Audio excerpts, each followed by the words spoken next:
Hello guys, welcome to Pronouncist, your pronunciation guide.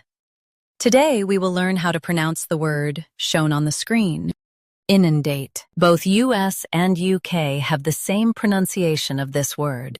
Stress date. Keep none soft and quick. Inundate, inundate. Stress date. Keep none soft and quick. Inundate. Now read the syllables shown on the screen naturally. Inundate. Stress date. Keep none soft and quick. Inundate. Practice repeatedly and you'll soon be able to say this word perfectly. The best way to practice is to repeat the syllable multiple times.